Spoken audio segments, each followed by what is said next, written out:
All right, it's game day. That's right. Preseason game number 3. Welcome to Saturday. Welcome to Larry Krueger meets John Chapman.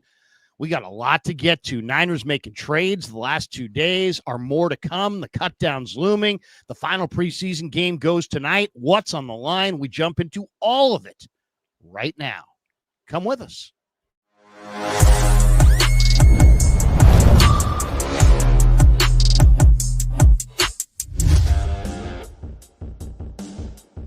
Off and running on a Saturday morning. We're behind because of me. We had some technical difficulties on my end. So all of you in the chat saying, is Krug making Chapman late? Yes. Yes. The answer is yes. Krug was making Chapman late. But welcome to the Krug Show nonetheless. And of course, we're dual streaming today on John's channel and my channel. If you could hit like and subscribe, we'd appreciate that greatly. It's 9:19 West Coast, 12:19 back east. We're live on the Pig and a Pickle Krug Show. Thank you to Pig and a Pickle for being the title sponsor of the Krug Show. Check them out. They're in Emeryville. They're in Corte Madera. They're open 7 days a week from 11 a.m. to 8 p.m. Great barbecue. Damon and Mary. It's a fantastic restaurant. You're going to love it. Thanks to them for sponsoring the Krug Show. Also, thanks to our good friends at Claw Daddy Arcades. They're a great follow on Instagram at Claw_Daddy_Arcades to find a location near you. Check them out in Capitola and Visalia Mall later on this year. And then Sharp Corner Sports Cards and Collectibles. They're at 205 Cypress Avenue in Pacific Grove, California, along the Monterey Peninsula. Anthony's a big Niner fan. He was fired up about the Robinson trade. And he's at 831-521-5264 for all your sports cards and collectible needs. Beautiful day out here in Northern California. It will be a wonderful night tonight at Levi's Stadium. Get there early. Should be a beautiful, nice West Coast, warm, somewhat bugless Saturday night. John, good to see you, man. And let's just jump right in. Niners have made some trades. We could start there. The Niners have a big final test tonight. We could start there. Usually I pick the direction we start, but you know what? I'm going to throw it to you. We can go in any direction. What direction you want to go to start off? The way that this season was kind of shaken out for the 49ers was kind of a wait and see approach. Let's see how the season starts out, and if you get hot, then you could, jump into the trade deadline and start adding some pieces and whatever else. The 49ers were not afforded that luxury, sadly. And so you had so many injuries during training camp. A lot of the rookies that you were counting on to develop didn't get those snaps because of injuries. And I love the fact that the Niners went out there. You didn't overpay. You go and you get Sky Moore, you get Brian Robinson, and you kind of fortify a couple of the positions. Now, these are not blockbuster moves. You did a 2-year out pick swap, 6th, 7th, and then you did a next year 6th-round pick that you got in a trade for Jordan Mason. Like, you're picking up some value-added options that actually have a little bit of, experience. Both the players that the 49ers brought in, 4th year of the rookie deal, and have 3 years of playing experience in the NFL. Both of Sky Moore and Brian Robinson have playoff experience. Both of them are young. Both of them are durable. And so, I absolutely like both these moves because you didn't overpay. Like, if you were giving up 3s and 4s and even 5ths, that's not what you did. And even the 6th-rounder that you gave up, you got the Commanders to take a lot of the cap.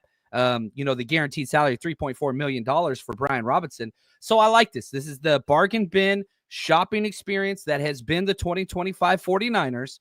But the fact that they are still being aggressive at this time and being buyers as they're getting closer to the roster cut downs, I think is a positive sign. And the fact that they're not just going to sit and wait and just hope. They are addressing major needs in that running back room. Good Lord, it has been through it. And so has the wide receiver room. So I do believe these two moves made the Niners better, but I don't think they're blockbuster highlight starting impact moves. Let's talk about Robinson first. He had 207 touches last year, 958 rush yards, 68.5 per game, 8 touchdowns. So that's a good number. 8 touchdowns, a career high for him. But obviously Washington preferred to go with Jacory Krosky-Merritt, call me Bill, Austin Eckler, and Chris Rodriguez. I'll just be completely honest, put all my cards on the table. I don't get it. I didn't get this trade I didn't get why the Niners traded Jordan Mason, and I didn't get why the Commanders just traded this guy. I don't get it. To me, I watch football all the time. It's not like anybody can run the ball. It's not. It's not like it doesn't matter who the running back is. It does matter who the running back is. And running backs, I know they've been devalued, but they've been devalued to a crazy level this year. How in the same calendar year can Ashton Genty go as high as he did in the draft, and then the Commanders get a 6th-round pick in next year's draft for their starting running back from a year ago? Why? Because they have 3 backs that are all right around 200 pounds that look good in August. So you don't need, I mean, it just seems like you're crossing country on a drive and you're pouring gas out of your tank in Modesto going, ha, ha, ha, we won't need any of this. We're not going to need all this extra fuel. Ha, ha, ha. And just dump it on the side of the road, and then we see you broken down in Savannah or something. Just totally, I'm out of gas. Well, maybe you shouldn't have poured 9 gallons out in Modesto for kicks. I don't get the giveaway of the running back. What Mason had to be dealt because what? He wasn't expensive. What they told him to be quiet last year when he said something at the wrong time to the wrong media person. About when he was told he was going to start, and then he went south the rest of the year. So I guess you could argue under the quote unquote change of scenery act that both moves were appropriate, but I don't get it. I don't get it in a sport where running backs get destroyed. They take 20 car crash. A typical hit in the NFL for a running back is like a 30-mile-an-hour car crash with your seatbelt on. That's what they say. Imagine taking 20 car crashes, even with your seatbelt on, and every week. Why you would ever deplete your depth at that position when they face such ridiculous abuse seems like totally opposite of what would be acceptable and the normal practice. Why do you think Washington said goodbye to Robinson? I don't think Mason nor Robinson, to be honest with you. This is a little bit of you look at their offensive coordinator, Cliff Kingsbury. He has a type. He has a type of quarterback. He has a type of running back. He has a type of wide receiver that he wants. And so the amount of, I want this type of guy. Brian Robinson was there before Cliff Kingsbury. And so it was kind of inherited. Now he goes out and gets a lot of these small slasher style running backs that, are great in the passing game. Brian Robinson's not bad in the passing game, but he's a bigger guy, 6'2", 225, not your ideal fit in this quote unquote zone scheme. And I don't know. It would have fit. You could look at Jordan Mason, not a Bobby Turner guy. You remember Bobby Turner, the 49ers long-term running back coach, took 1 year off. Anthony, man, who's the coach that stepped in? He was with the Chargers. Yeah. He played running back for the 49ers. Anthony Lynn. Thank you. Anthony Lynn steps in. He brought in Jordan Mason. So he was not a Bobby Turner guy. Bobby Turner returns to the job. Anthony Lynn leaves. And it's like, man, you're going to have to think about that. You're right. You're going to have to fight all these guys that I like more than you. And even Jordan Mason and Bobby Turner talked about how they had a lot of animosity against each other whenever it first started. And it was oil and water. So Jordan Mason wanted out. 49ers didn't want to pay him $5 million. And so, but the funny thing is, where does he go? He goes to Kevin O'Connell, who runs a very similar scheme, and it's a perfect fit there. But it's interesting.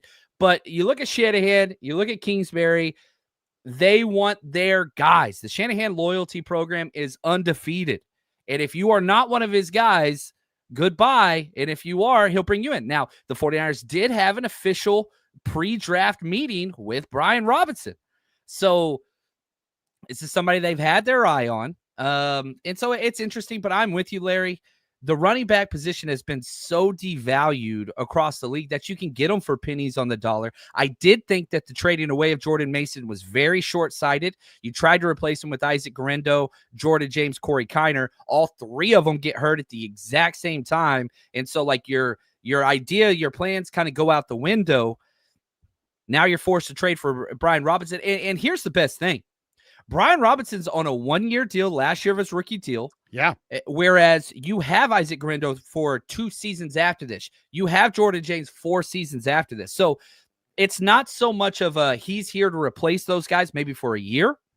But long-term, Isaac Guerrero, man, just get healthy. Keep your explosiveness. We're going to use you as a change of pace, kind of whatever back. And then Jordan James, you just learned, we'll break case in case of emergencies. But next year, you're getting all those reps in training camp that you missed. You're going to get those throughout the year. You just kind of pause development there, but that's not a bad thing. This is how the NFL should address bringing in veteran depth and allowing your rookies to kind of grow into the role instead of just getting it right off the bat. And so I think that this is the best for the running back room. I really do. And there are a lot of people that are like, oh, the Niners are idiots. They should have just kept Mason. Well, actually, guys, if you look into the details of this, the Niners traded Jordan Mason to Minnesota for a pick in this last draft. The Niners turned that pick into Marquise Siegel. They also got a 6th-round pick in the 2026 draft. So they technically traded Mason for Marquise Siegel and a 6th-round pick. Then they turned around and traded a 6th-round pick to the Commanders for Brian Robinson. So essentially you traded Jordan Mason for Marquise Siegel and Brian Robinson. I think that I would do that deal every single day. Now, why do you need to do that deal? It's partly because Isaac Guerrero has been hurt a lot. And I don't know if Grant drew this correlation, and I don't know if it was cause and effect, but it is interesting that Isaac Guerrero, who's been dinged up all summer, only recently returned to camp, fumbled 3 times in practice yesterday or 2 days ago. And the next day, the Niners trade for Brian Robinson. Is it possible that the Niners looked at Junior Bergen and said, he can't be the kick returner, he can't be the punt returner, we'll go for Sky Moore, Guerrero, he can't be RB2, so we'll go for Robinson. I don't know. Then you mix in the fact that Washington is paying part of the $3.4 million salary, which makes it even more palatable from the Niners' perspective. And Robinson has been Washington's running back 1 for the last 3 years. I just really believe that it's a great move because I think the Niners in the present have to have a seriously great RB2 option, not just like somebody. It's got to be somebody who's done it before, because the goal is to get to the playoffs with a healthy Christian McCaffrey. And to me, it's like you have to have a good RB2 to do it. The Niners also, if you look at the way this shakes out, John, if they let Robinson walk at the end of the year, they can turn around and get a comp pick. So they're in a good spot there. And the other people saying, well, he's not a receiver. He was a good receiver out of the backfield in 2023, not last year, but 2 years ago. He ranked in the top 5 in yards per route run, 1.68 yards per route run.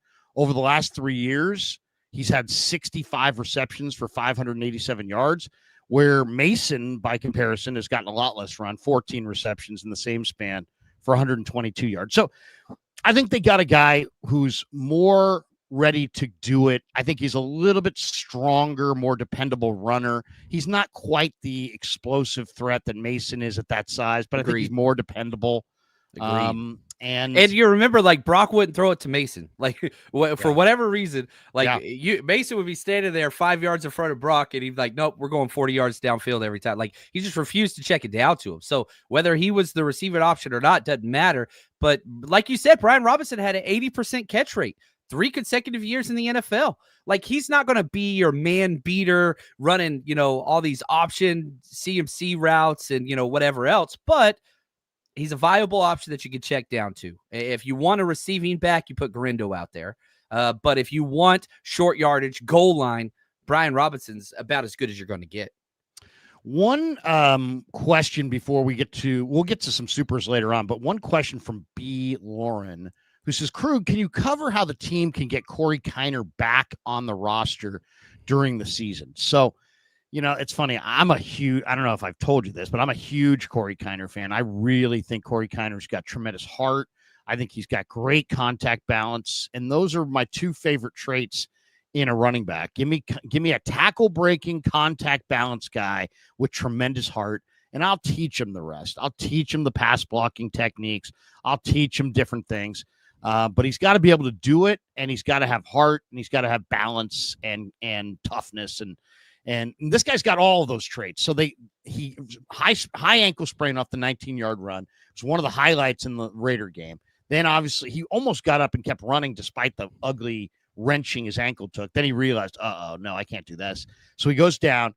He's hurt. Niners waived him injured.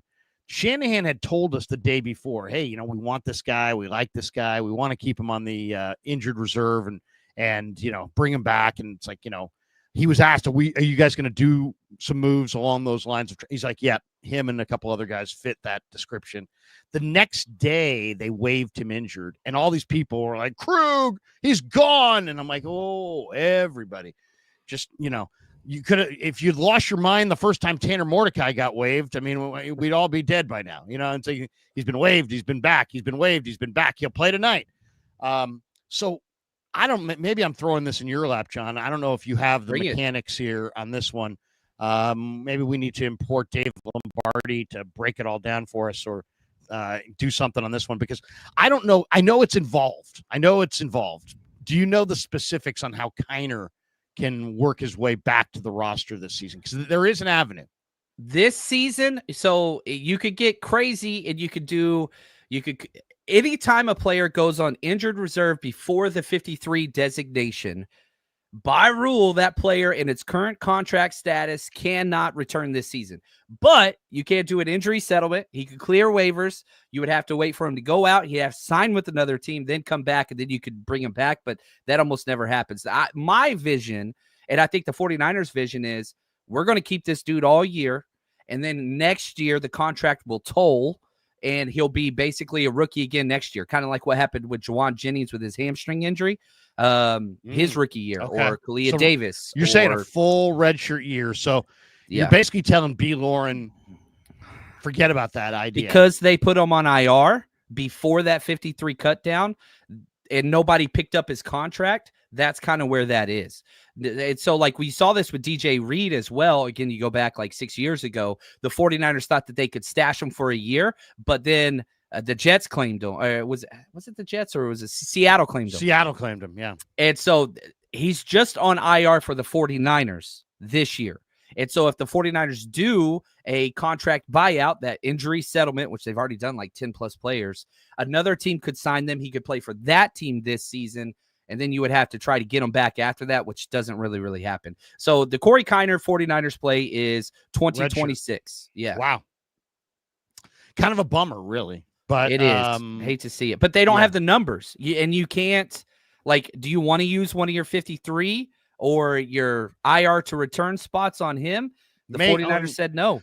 Yeah. Most likely not. Because they can't now. They can't now. Yeah. But even like looking at it at the time, you'd be like, well, what are the odds that you're going to have, Corey Kiner is going to be the guy you need to call back up?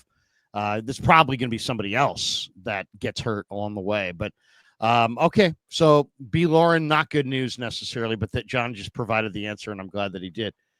All right, let's move to the Sky Moore trade. Somebody in here says it's a big night for Junior Bergen, and there's no question about that. It's Bergen. It's kind of a now or never thing for Junior Bergen. I just kind of view it as, and I've been saying it for maybe 10 days to 2 weeks, like, no on Junior Bergen. It's like, I really nice kid, and I was intrigued as hell when he said, hey, I want to be a Hall of Famer, because I was like, whoa, he wants to be a Hall of Famer. I want to see, is he have Hall of Fame? Is he on a Hall of Fame track in any way, shape, or form? Can you see it? And it's admirable, but he had the nice punt return, but it really wasn't more than he just made one guy miss, and he had a huge avenue up the side. It wasn't like he sifted through a bunch of guys. He just made one guy miss, jump cut, got the outside lane, and rode it to the sideline. So I don't want to discount it. It was good, but that's his best trait.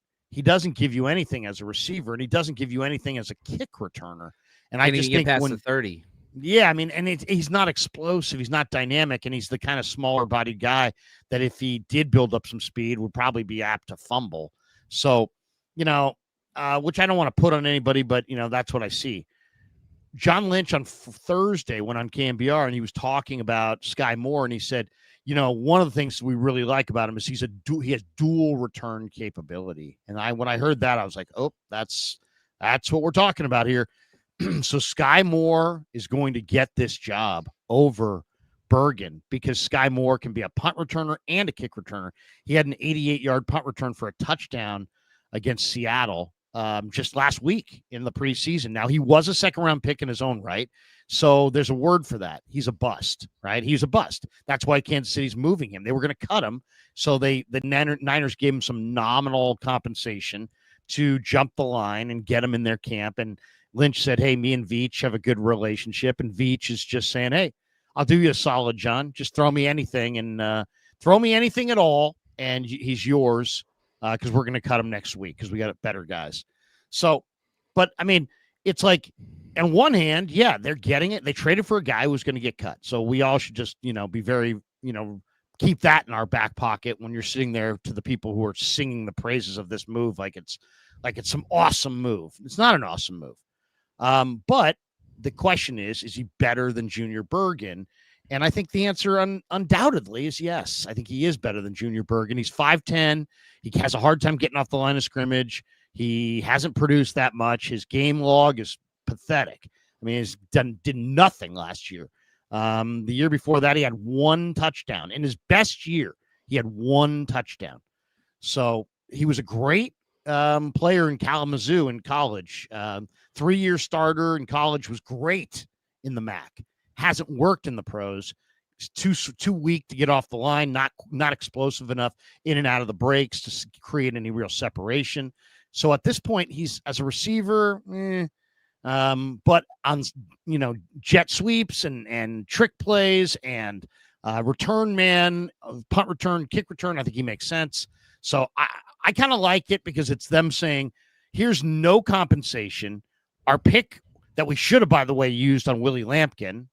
Can we now officially say that? I mean, I was pushing hard for that. People are like, what do you know? What do you know? Well, looks like I knew more than them, right? Because I said go get Willie Lampkin. Willie Lampkin is can be the Rams like starting center probably at some point.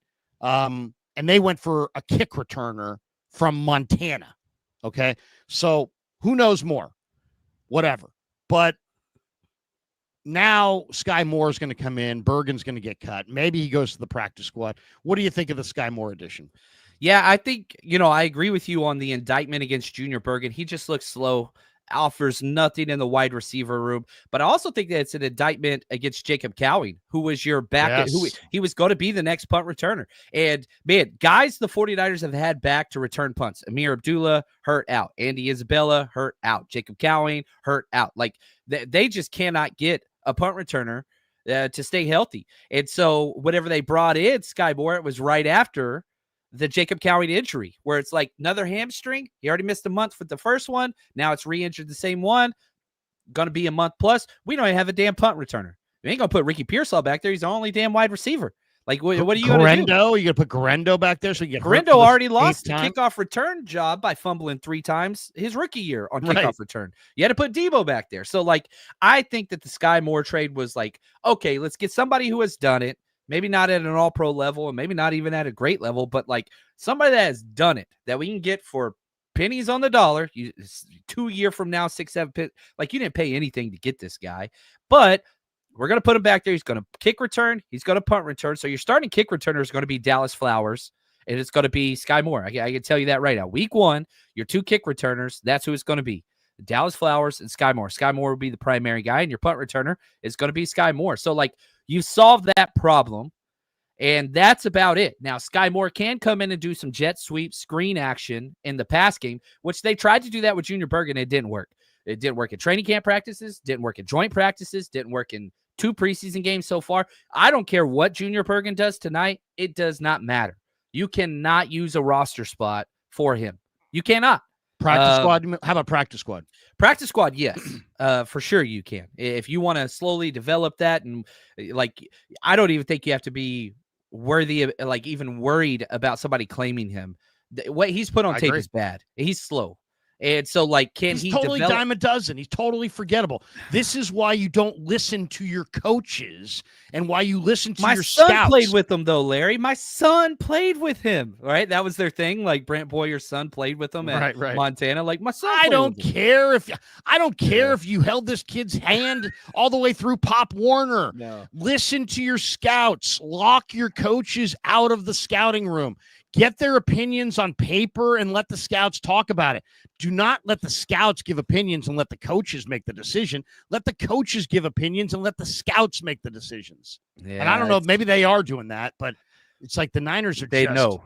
What did Robert Saleh said? I've been a part of a lot of rooms. I've never seen coaches have as much impact in the draft as they do here. And it's reflected. It's Kyle. Yeah, Kyle's it's the much. GM. It's what it is. So there's positives and negatives.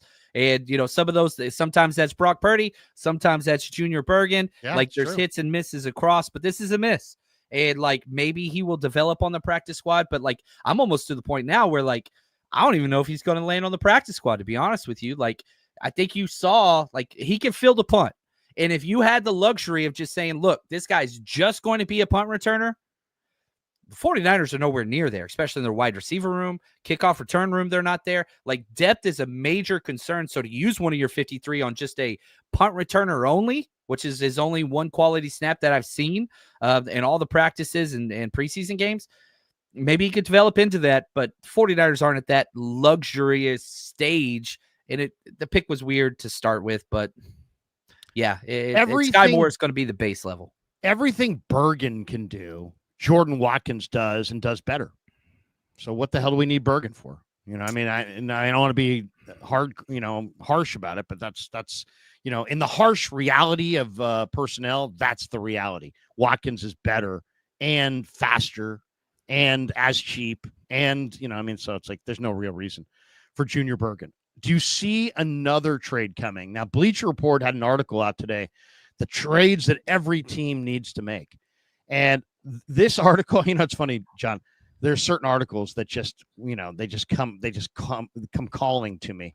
And it's like, when I see an article about the one trade that every 32 teams in the league should make, I literally I'm like doom scrolling through it. Oh, yes. The Panthers could trade a 7th for this. I am that guy that looks at every trade. But I'll say this, from looking at that list, one of the trades I saw today had somebody acquiring Romeo Doubs for a 7th round pick. Yeah. I'd be willing to give my 5th round pick for a year of Romeo Doubs. That's the guy. I like Sky Moore and I like Brian Robinson, but to be honest, they really need one more. They need one more receiver because I don't know what Pearsall is going to do. I don't know what any of these guys are going to do. The Niners don't have the biggest problem with the Niner receiving core, and it hit me yesterday when I was looking at this, is there's no meat and potatoes. It's everything's like a possibility. I love Ricky Pearsall, what he's shown this summer, but I don't know if Ricky Pearsall can play more than 5 quarters of football without getting hurt.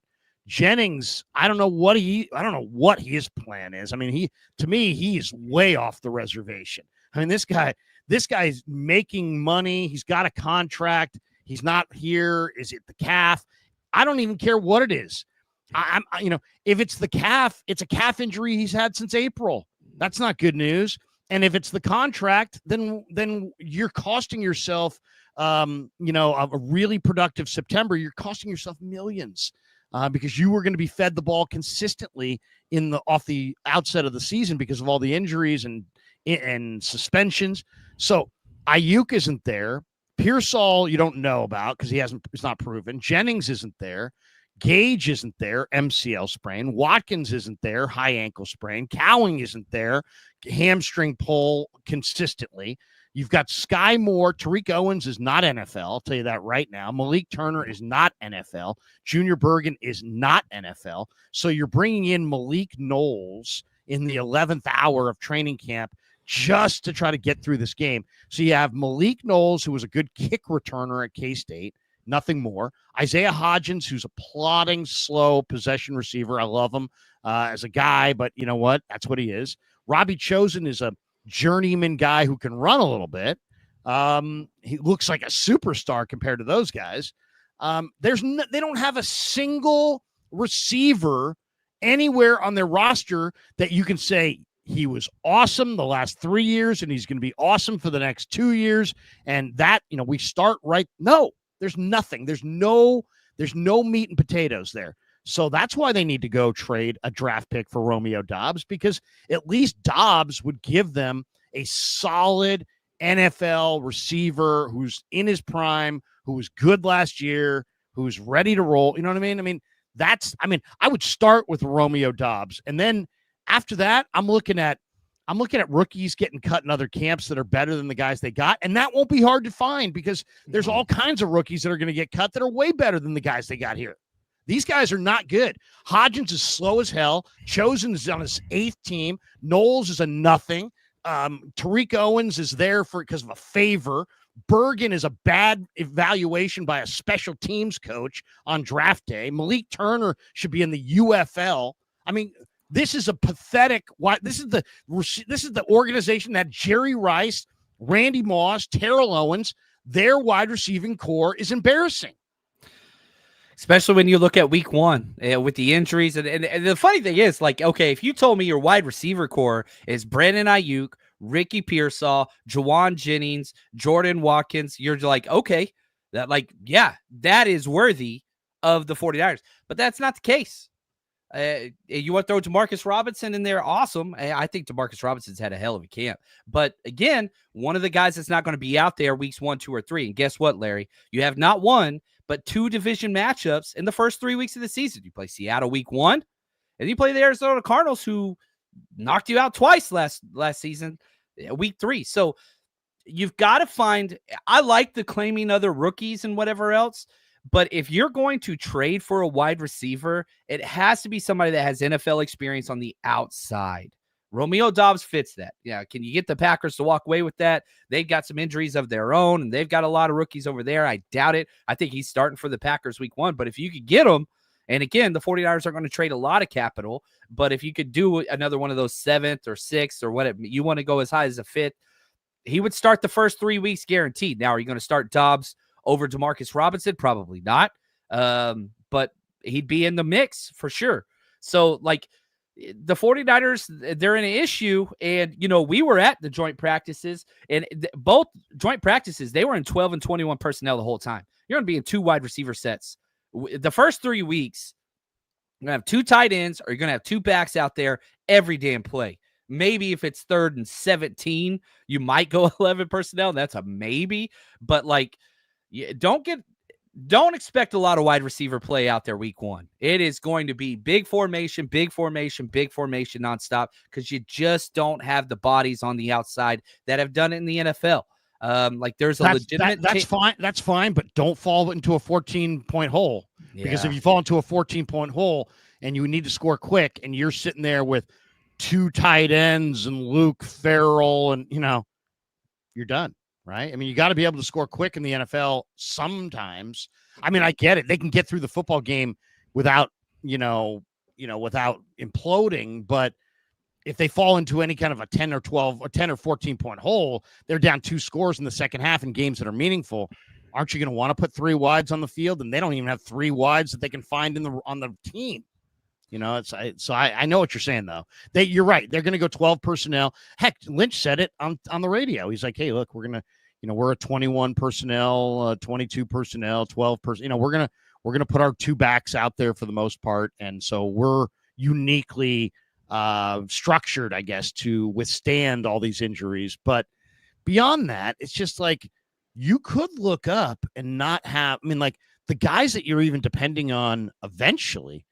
Ayuk's had a major surgery, and Jordan Watkins has never done it in the NFL, and Russell Gage was given up for dead by 25 different teams. He's like a reclamation project, and these are the best of guys that you got.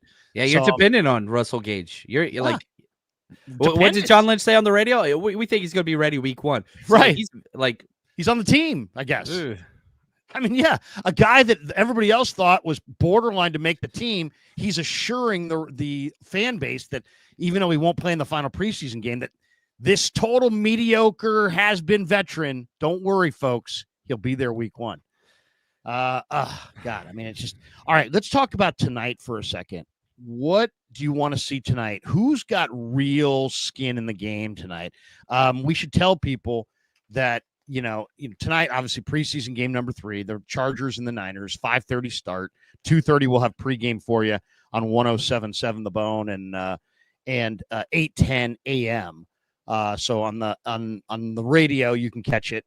But the Niners had 3 practice days this week, so there's a lot of talk, John. They're going to sit all the starters, or at least a big chunk of their starters, for the final game. Shanahan wants to avoid injury for sure. The Niners kick off the season Sunday, September 7th at Lumen Field against Seattle.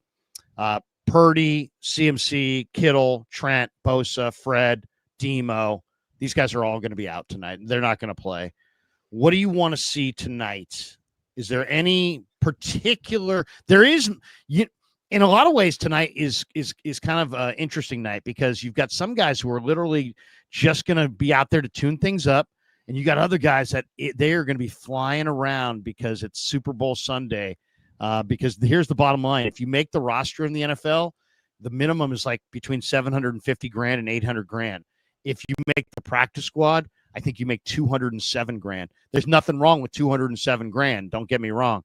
But that's a big difference. So you're going to see guys flying around, trying desperately to make that final impression that gets them on the active roster and gets them the big piece of cake, as we'd say.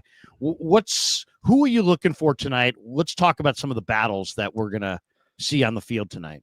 Yeah, I think that there are 2 guys, one on the 49ers on defense and one on offense, that you have to watch, who are potential starters week 1. Both of them are rookies. Marquise Siegel, man, who's turned into my favorite rookie of this entire class. You got 11 of them. This dude, I freaking love. Like, if he goes out there, because, he's exchanging reps in the, with the ones with Jair Brown, who just continues to disappoint even in preseason games. Like, I want to see if Marquise Siegel, he's going to get snaps. Can 36 go out there and just get rid of the hesitation? That's the number one thing whenever I've been going through film with him since he's joined the Niners last 2 preseason. He's making plays. He can tackle in the open field. He's aggressive. Coverage zone drops, sometimes missing. But stop the hesitation. You'll see him kind of like limp in a little bit and then second guess. Got to get rid of that. Play full speed. All gas, no brakes, Robert Saleh. So number 36 on defense. And then on offense, one of your guys, Larry, you've been big on him nonstop. Number 75, Connor Colby, the rookie.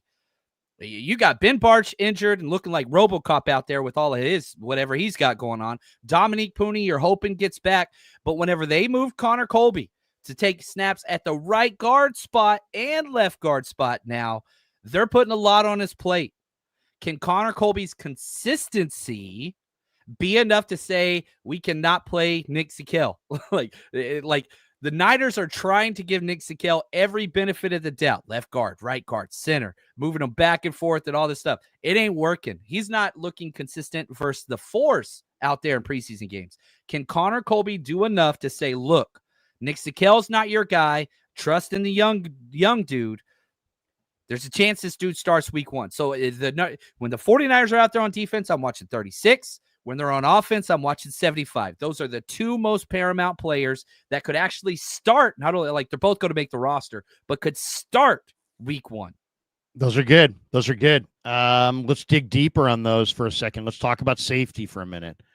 So I don't know if you've done the 53-man roster cut down exercise, but how many safeties do you think they keep on this team? And there's an awful lot of talk about Jair Brown being traded.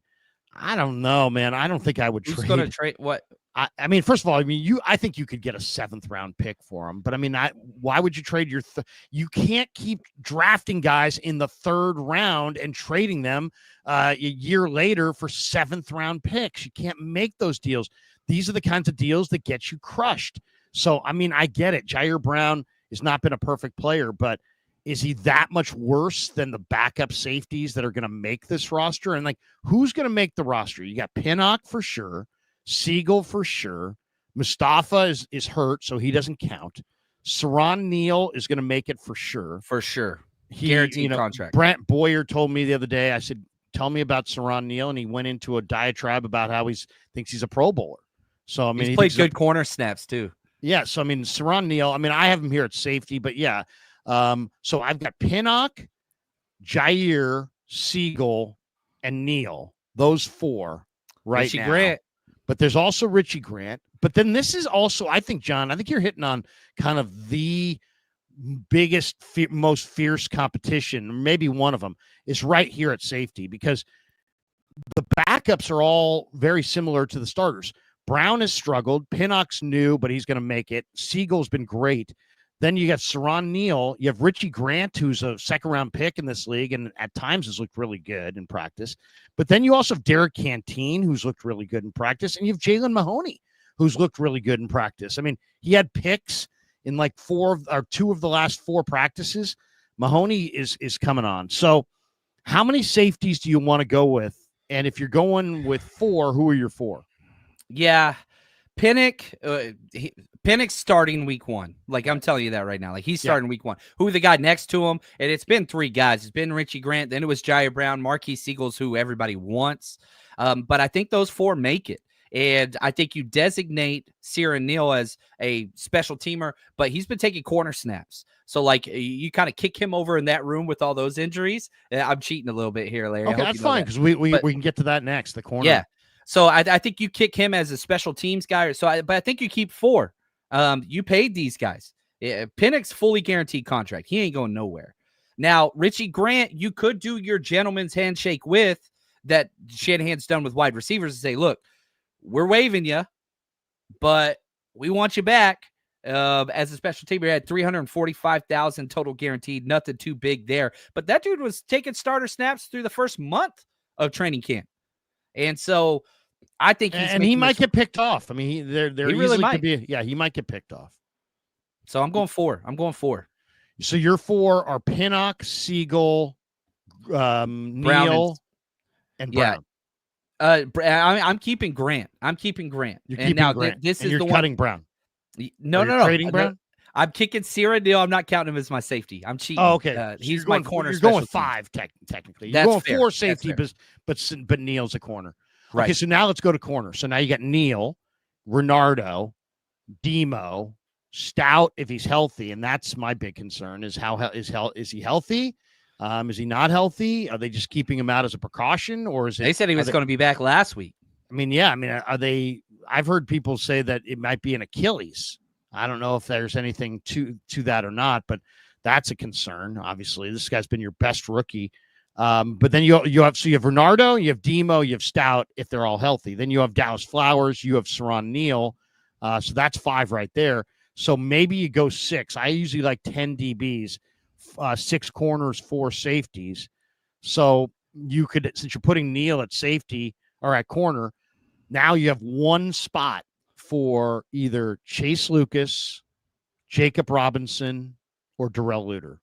Yeah, I'm keeping Chase Lucas because Demo hasn't practiced 1 snap at nickel. Like, I understand he played nickel most of his career. He could do it. He hasn't practiced 1 snap. They're keeping him outside because the Upton Stout injury, and he hasn't returned yet. Chase Lucas 100% has earned the right to make this roster. Now, again, this could be one of those, hey, vet, we're shaking hands. We're going to cut you. We're bringing you right back. Don't sign with anybody else. We're going to call you up. You might even start week 1. He has no guaranteed money on his deal. But Chase Lucas, I feel the coach in me says you reward guys that ball out in training camp. The meritocracy needs to be preserved. It's not all just Shanahan loyalty and Nepo babies and whatever else. I want Chase Lucas to make the 53 personally. I think this is the one where I really think the fans are going to be disappointed. I really do, because I don't think the Niners, if Upton Stout is hurt, like really hurt, I think the Niners are going to go at the cut down and pick up another nickel corner because you're gonna trust Chase Lucas to be your starting nickel corner. I mean, Chase Lucas is made some plays in the preseason, but I don't think he's a starting nickel corner. I really don't. But we'll find out. I mean, he is the guy the fans want because he is the guy who's made the biggest plays in the preseason for sure. But I wouldn't take him over Jacob Robinson and Darrell Luter. So I'm cutting. for the the third year in a row, the 49ers are going to cut good young corners for older guys with lower upside who, fit some prerequisite. Two years ago, it was Oliver. Last year it was Yadam. This year it's going to be Lucas. And you're going to say goodbye to Jacob Robinson, who's got Jacob 11 Robinson. career interceptions, has 4.3 speed, has lit it up in this camp. Demo Lenore talks him up like he's going to be a great player in the future. You're going to in a league where corner depth is absolutely totally there's 15 teams in the league looking for corners. Every single corner that gets cut from any team will be absolutely inspected to the nth degree by every team. Teams are so desperate for this, and the Niners are going to put two good young corner prospects out I don't there. put Darrell Luter in that category at all. I think he's been one of the worst player on the roster. He's been bad this year. His coverage has been soft, but he's also big and rangy and talented. It's like, dude, at some point, guess what? Bullocks, coach him up. I mean, you're really going to cut Darrell Luter, long arm corner who played nothing but press man coverage because he had some softer coverage to go with multiple special teamers. I mean, I don't know, man. I don't know. Well, okay. Well, let me ask you this. This is where I think the Niners are going. How they pair the roster down here is going to matter. And what they did last year burned them badly. I just watched the Colts 2 nights ago in preseason. Like all Niners, and it's like they're the guys. There's Mooney. There's Womack. Womack. If the Niners had Womack right now, where would he be on this thing? If the Niners tomorrow had Womack, where would he play? He'd be starting. He'd be Nick starting. Sorensen wouldn't let him play there. Waived him. Why? Because they went for the sure thing. Veteran in Yadam and Rock Yassin. And guess what? Those sure thing corners went bye-bye and sucked. And this guy is establishing himself. Sometimes you have to invest in your young players and coach them up. Sometimes you have good prospects that aren't perfect and you get them perfect.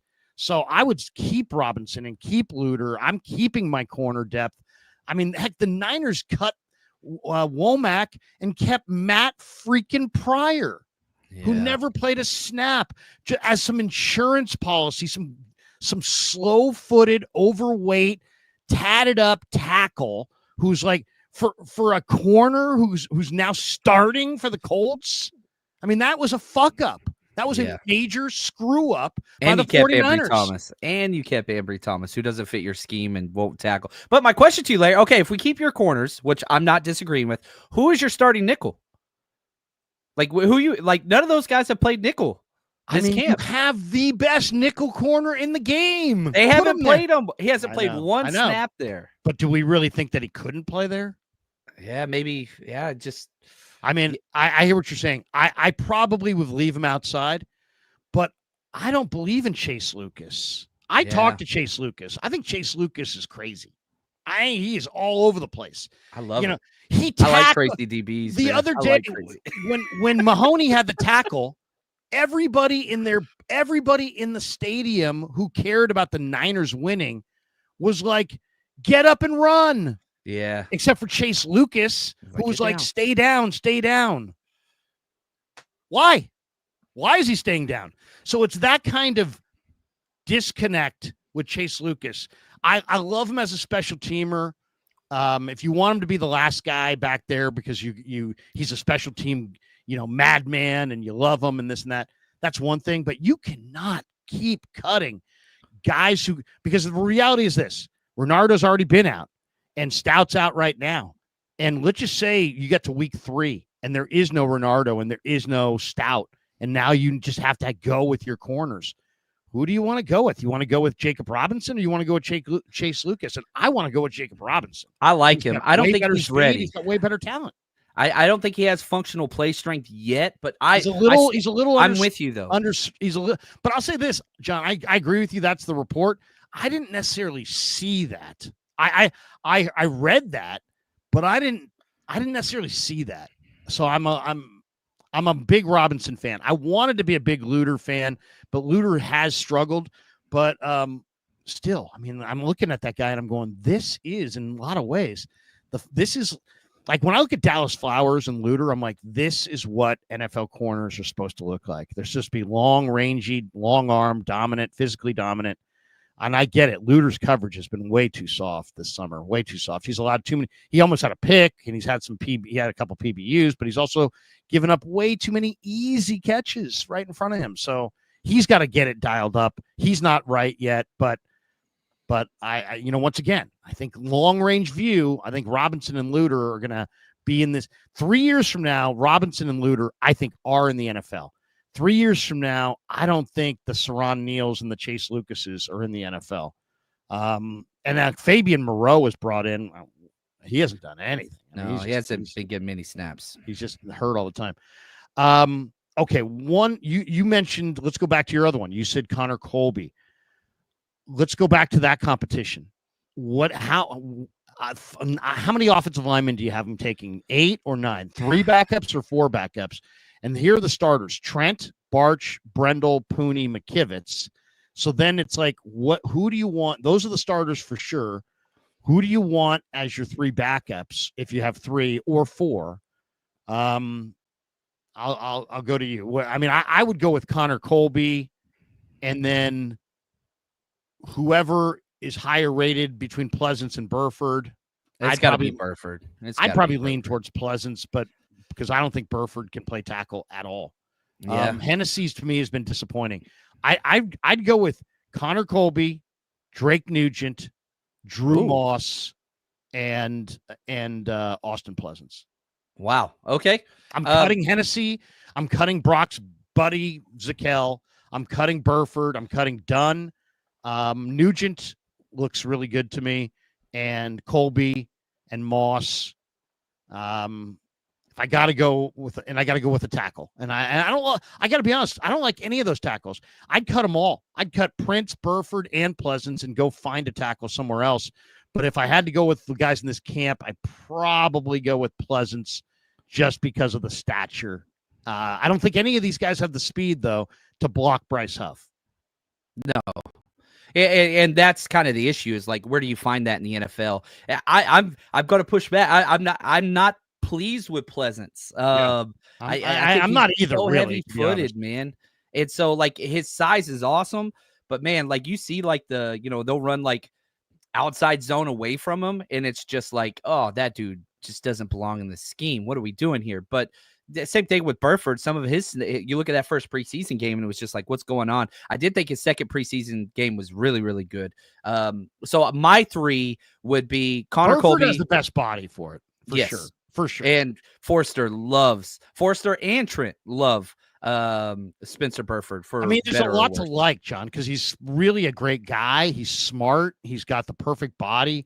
So I get it. Like, if I was just scouting, I'd be like, oh yeah, Burford. But the only thing is, I've been standing there watching this guy false start all summer, not get it called. And I just think that when it matters against, Agent Zero and Verse and these guys, and week 1 against Boye Mafe and all the edge guys they got, I just, if he had to play, I think he would false start at least 2 or 3 times.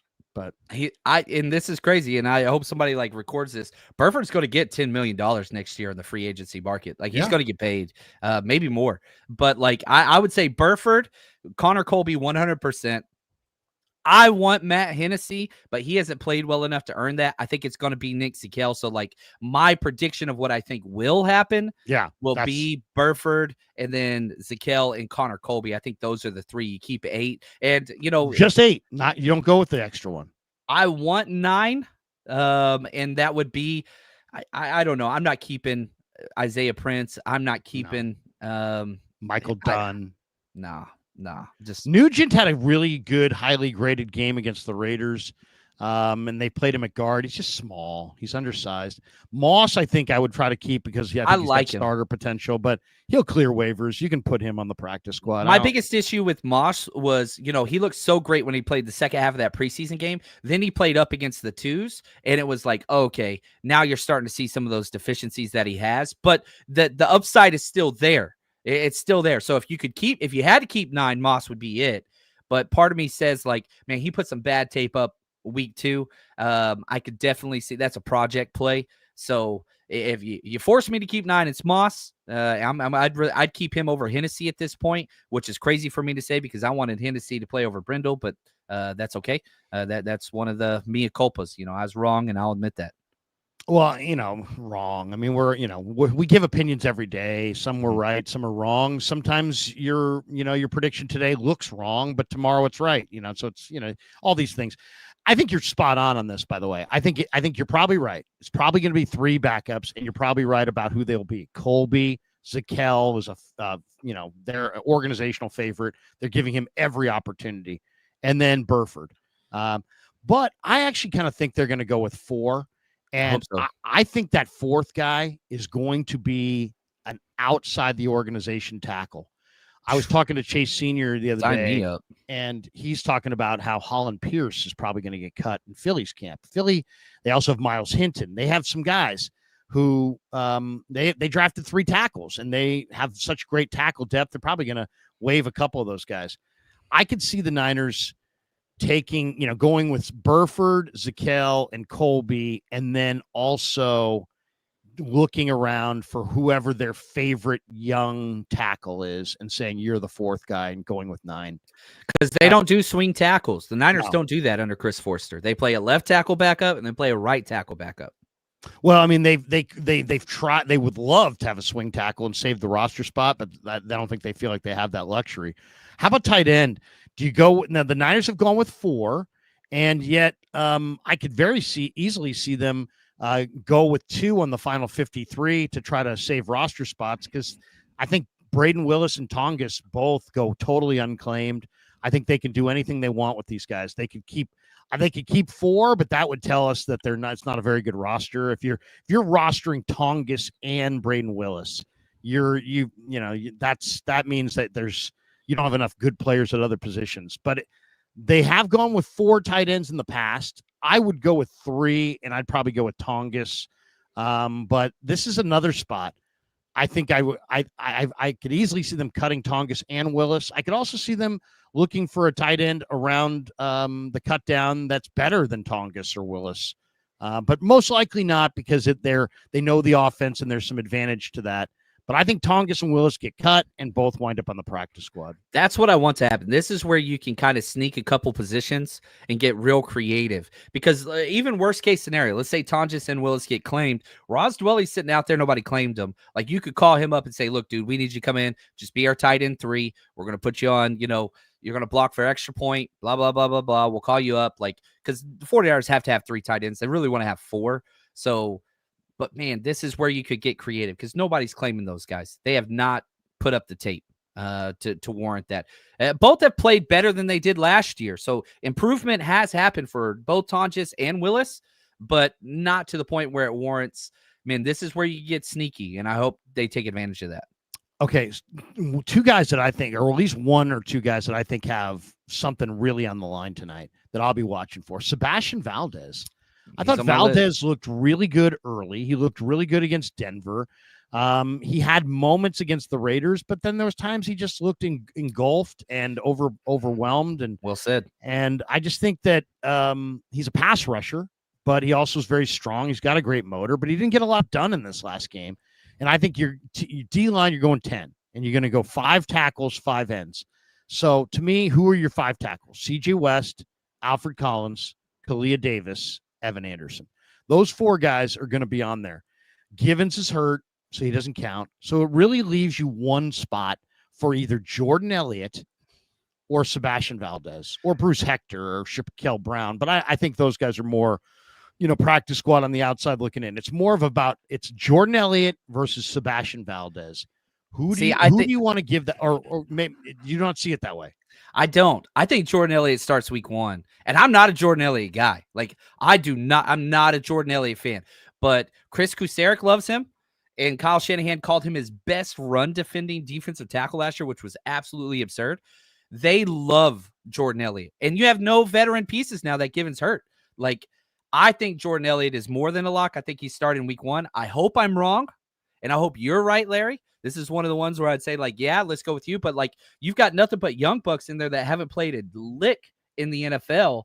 Jordan Elliott's the only guy with any substantial veteran experience. I think Jordan Elliott's I think he's a lock, man. But are you cutting Valdez or are you trying to put either West or Collins on an injured list? I'm fine with 11 in this room. Yeah, I would. And I do want to keep Valdez. You're going to have to rotate these guys because they're all so young.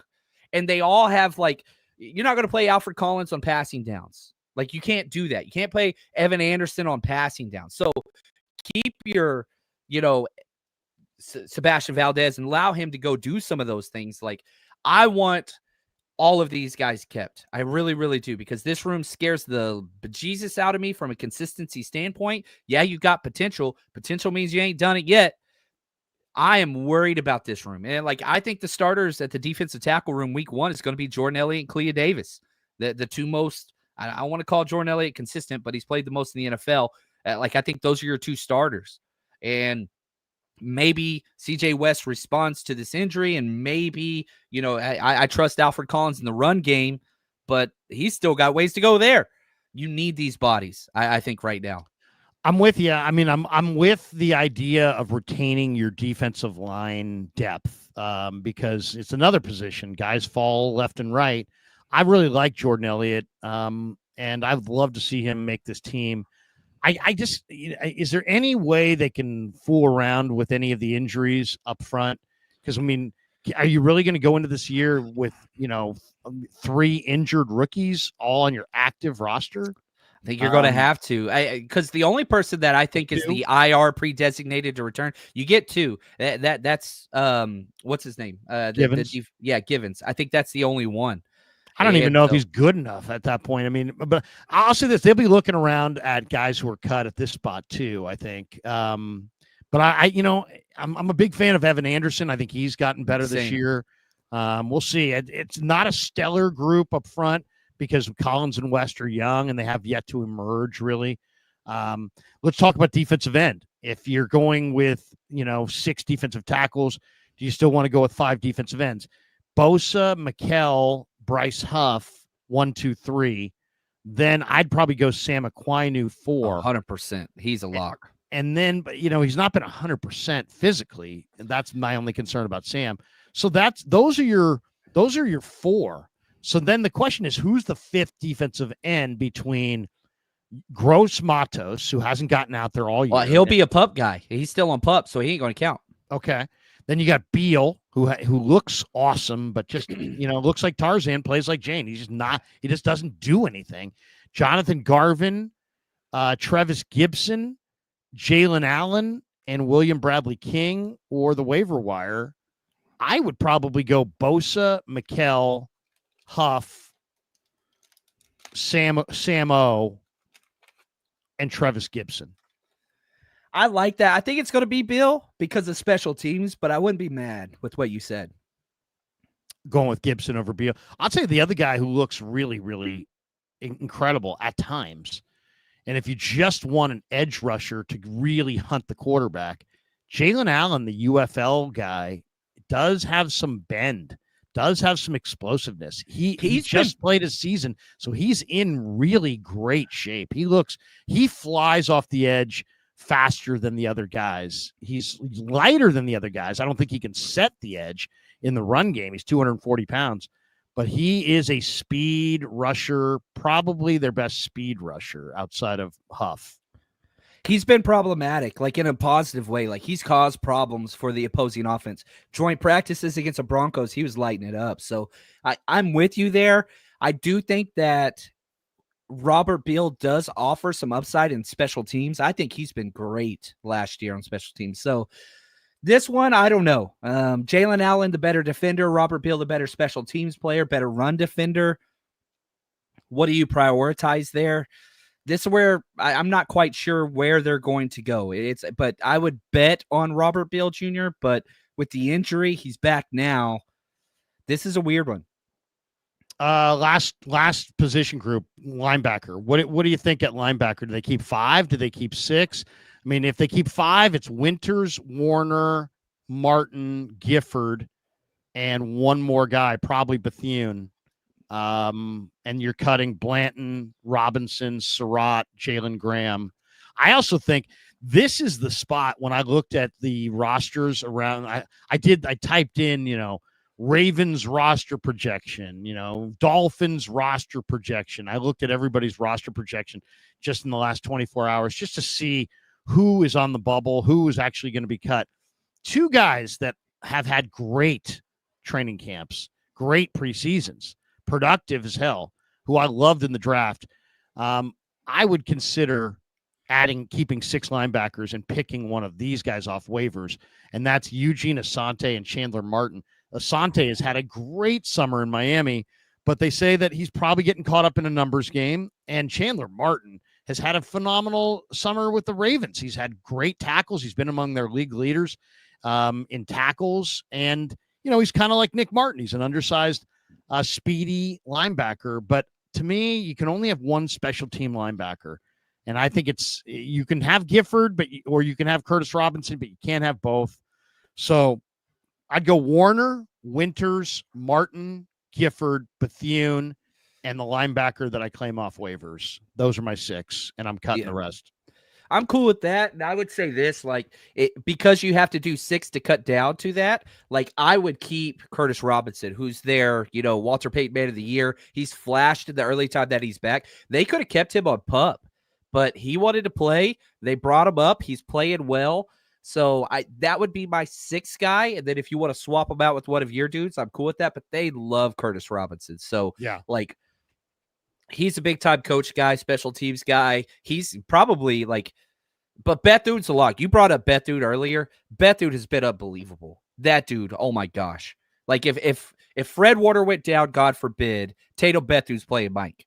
I'm telling you that right now. Love that kid, man. Love that kid. I talked to him the other day. I don't know if you saw any of it, but he's just a great kid. He's just awesome. One of my favorite guys.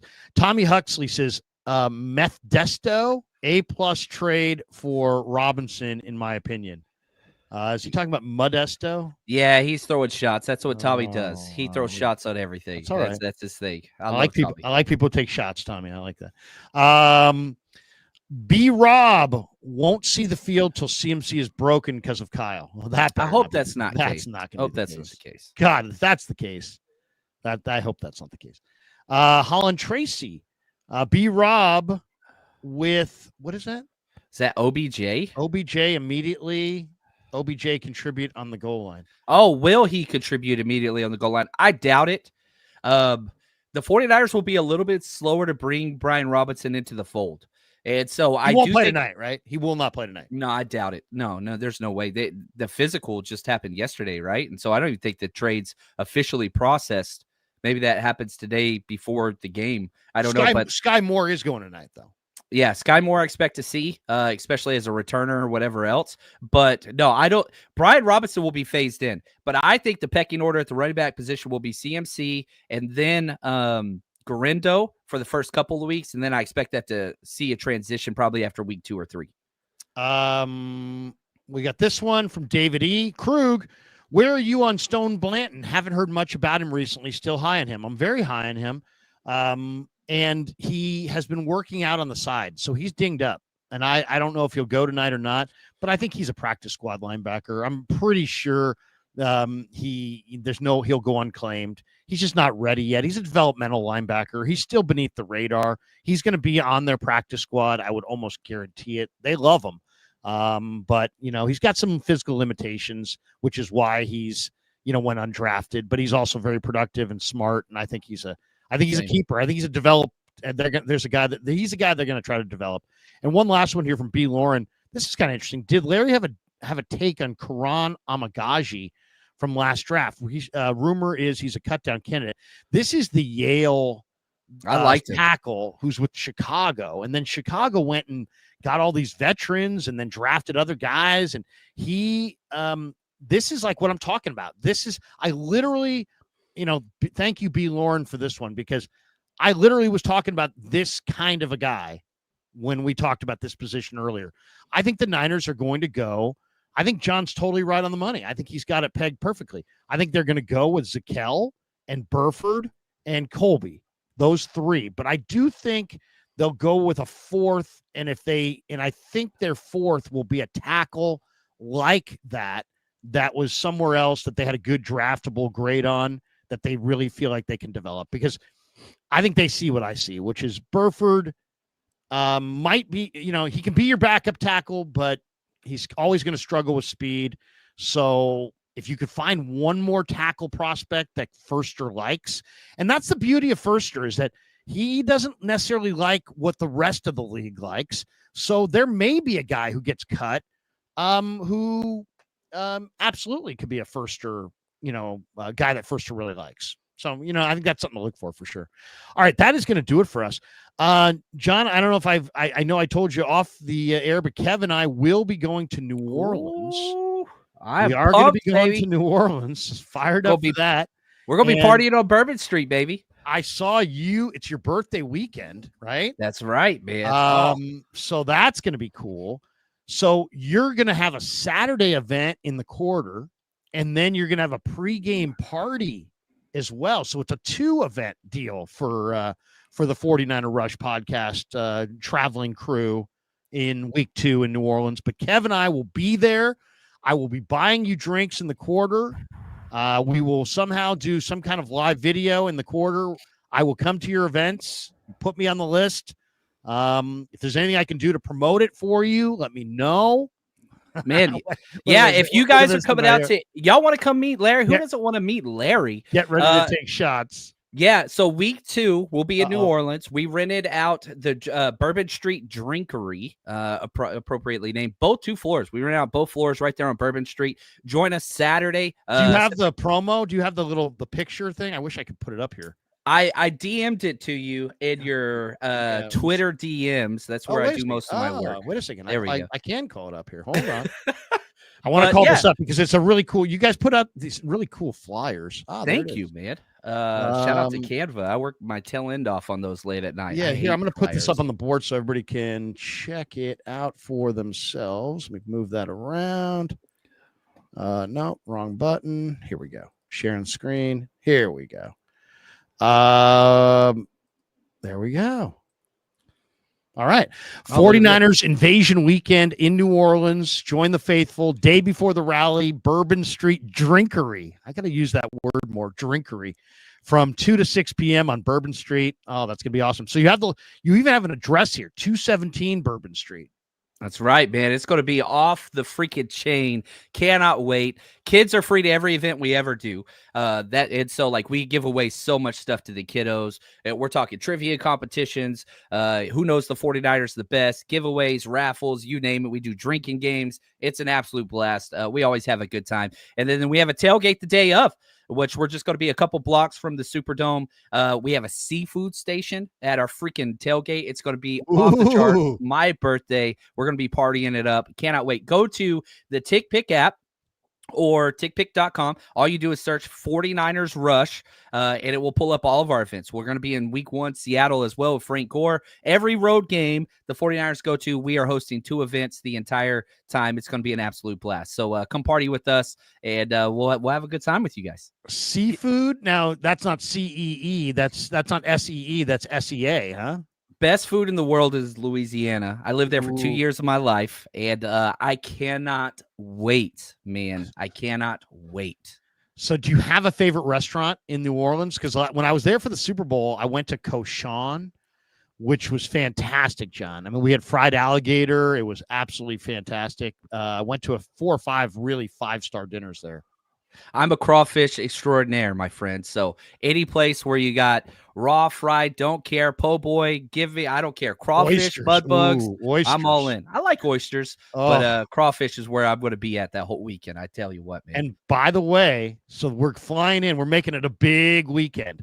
So Your Saturday, you have a Saturday party. What time's the Saturday party again? 2 to 6 p.m. 2 to 6 p.m. Okay, so we might have to show up early to that because we are also trying to go to this one. Yeah, there's a lot of stuff going on that weekend. Which LSU is hosting Florida at Tiger Stadium on Saturday night, and I'm trying to That's going to be a huge get Kev into. I told him, I said, "Hey, Kev, we got to hit the bucket list. Is Niners in New Orleans? New Orleans is a bucket list, but Tiger Stadium for Death Valley, baby. Death Valley for LSU and Florida. It's national TV. It's on ABC." There's going to be 2 top 10 quarterbacks drafted the next couple of years, too. Yeah, with Nussmeier for LSU, and who's the Florida guy? I forget his name off the top of my head, but I'm not a Gators guy, so I don't really care. All right. Well, hey, that's it. If I can influence any of you guys to go to New Orleans with John's group, please do. Kevin and I will be there. And Tommy said, I will get you hammered. Just remember this. I do have to go to the game on Sunday, and I don't want to yak at the game. I don't want to yak at the game. Party responsibly, always, man. Yeah, exactly. All right, that's going to do it for us. John, I'll give you the final word. Niners, Harbaugh, Trey Lance, they're all there tonight. I'll give you the final word before we bolt for the door. Man, I'll say this. Tonight is the last time some people will be playing football in the NFL for the rest of their lives. These games matter. I understand the third preseason game lacks a lot of the kind of blockbuster or whatever else. But for the diehards, and if you're watching the show and you follow Larry, you follow me, you know this game is huge. Watch number 75, Connor Colby on offense. Watch number 36 for the 49ers, Marquise Siegel on defense. You're going to have a great time. Appreciate you spending time with us on game day. Get it done, 49ers. Peace. Yeah, never met a man I've been scared.